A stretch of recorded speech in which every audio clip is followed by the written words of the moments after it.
राजधानी भोपाल की बात करें तो हालात अभी पटरी पर लौटते हुए नजर नहीं आ रहे हैं। सरकार और प्रशासन की कोशिशें जरूर लगातार परवान चढ़ रही हैं, दावे भी सामने आ रहे हैं, लेकिन भोपाल में अस्पताल में बिस्तरों की उपलब्धता मरीजों के लिए नहीं है। ऑक्सीजन की भी बेहद कमी बनी हुई है और रेमडेसिविर इंजेक्शन की अगर हम बात करें तो लोगों की भटकन का, उनके भटकने का कोई अंत नहीं है और लगातार फ़ोन करके ये पूछा जाता रहता है कि रेमडेसिविर है, रेमडेसिविर है, रेमडेसिविर है। दिल्ली की राह पर भोपाल, लगातार बिगड़ रहे हालात, ऑक्सीजन की कमी से हाँफते मरीज, बेड के लिए परेशान होते परिजन। इस वक्त हम राजधानी भोपाल के सबसे बड़े अस्पताल एम्स में मौजूद हैं और आप यहां देख सकते हैं कि मरीज बड़ी संख्या में पहुंचे हुए हैं और यहां पर नोटिस वगैरह भी चिपके हुए हैं और बेड नहीं है इसका भी नोटिस लगाया गया। हमको कुछ दूरी रखने की सलाह दी गई है, इसी कारण हम यहां पर दूरी बनाकर ही शॉट्स और कवरेज कर पा रहे हैं। लेकिन आप जिस तरीके से हालात देख रहे हैं यहाँ पर बड़ी संख्या में पेशेंट हैं और कुछ अंदर हैं और कुछ इंतज़ार कर रहे हैं कि उन्हें बेड मिले। कुछ तो यहाँ पर पार्क है और जो बिल्डिंग की थोड़ी बहुत छाएँ आ रही है उसमें चिपक कर सो रहे हैं, अपने परिजनों का इंतजार कर रहे हैं कि वो ठीक हों। सर, आप तो जानना चाहूँगा, आप इंदौर से आए हैं, आखिर क्या कारण रहा आपको आपके बेटे के इलाज के लिए भोपाल आना पड़ा? वहाँ मतलब कोई व्यवस्था नहीं हुई, 4 दिन से भटक रहते हैं, जहाँ दाव वहाँ पूरे सब हॉस्पिटल भरे हुए हैं, कोई सुनवाई नहीं हो रही है। क्या मतलब न सरकार की तरफ से कोई व्यवस्था हो रही है कि मतलब अपन गरीब आदमी है, कहाँ से लाओ इतना पैसा। आपने वहाँ की सरकारी अस्पतालों में कोशिश नहीं की? यदि आप पैसे नहीं, निजी नहीं तो सरकारी में तो आपको मिल सकते थे बेड वगैरह। सब दूर कोशिश करी, बाकी कोई सुनने को राजी नहीं। बोला मतलब कर्मचारी बोलते हैं कि बोला है ही नहीं और वास्तव में जगह ही नहीं है, तो अपन फिर किसको बोले। अस्पताल में कुछ ही दूरी पर हमारी टीम आगे बढ़ी तो एक एम्बुलेंस नजर आई, जिसमें मरीज के परिजन से बात की तो पता चला कि सीहोर में इलाज न मिल पाने के चलते घंटों का सफर तय कर ये भोपाल पहुंचे हैं। एक अस्पताल से दूसरी अस्पताल एम्बुलेंसों को भेजा जा रहा है क्योंकि बेड उपलब्ध नहीं है। एक और जो है एम्बुलेंस एम्स पहुंची है और आप देख सकते हैं कि अपने परिजन के लिए किस तरीके से परेशान हो रहे हैं। और रिसेप्शन के गेट है जो उससे के सामने ही गाड़ी खड़ी हुई है, इंतज़ार कर रहे हैं कि बेड जो है अवेलेबल कराया जाए। आप देख सकते हैं ऑक्सीजन भी यहाँ पर सिलेंडर लेकर आए हैं।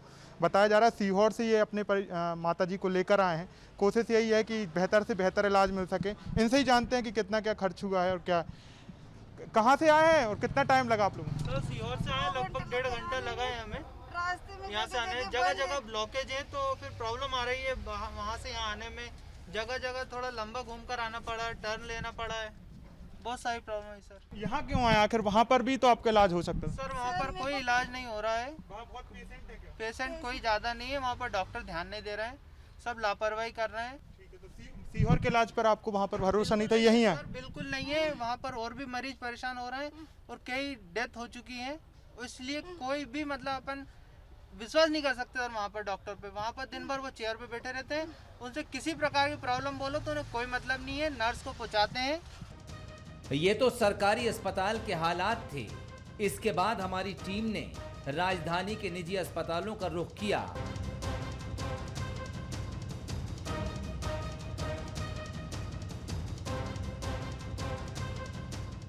हाँ, रेमडेसिविर का इंजेक्शन लिखा गया, ये इसको लेके गया मैं वहाँ 1250।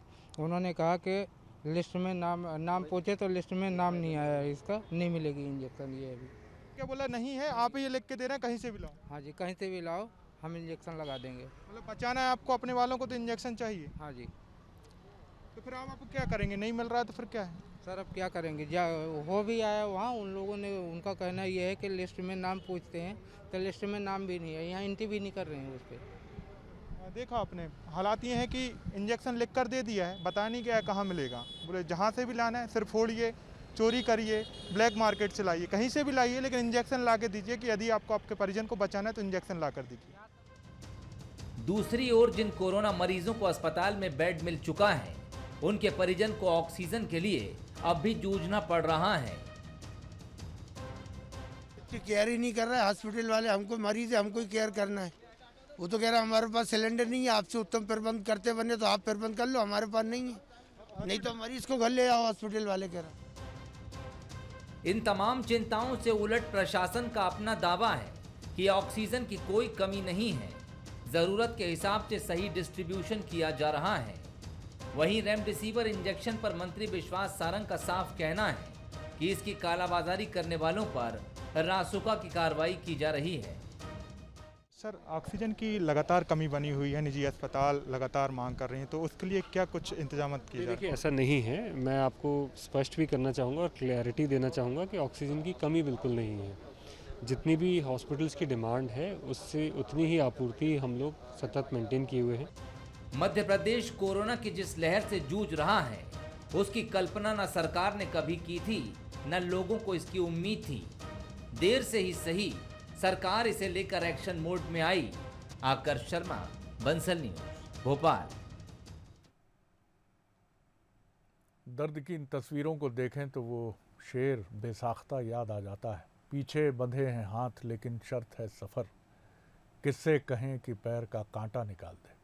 कौन अख्तर खान से कहे कि 200 किलोमीटर का सफ़र करके क्यों भोपाल आए। सीहोर से आए उस परिवार से कौन कहे, वो बीमार महिला बीच बीच में दबी छिपी लेकिन कहने की कोशिश करती है अपनी तकलीफ़। कोई बुजुर्गवार ऑक्सीजन की बात कर रहे हैं।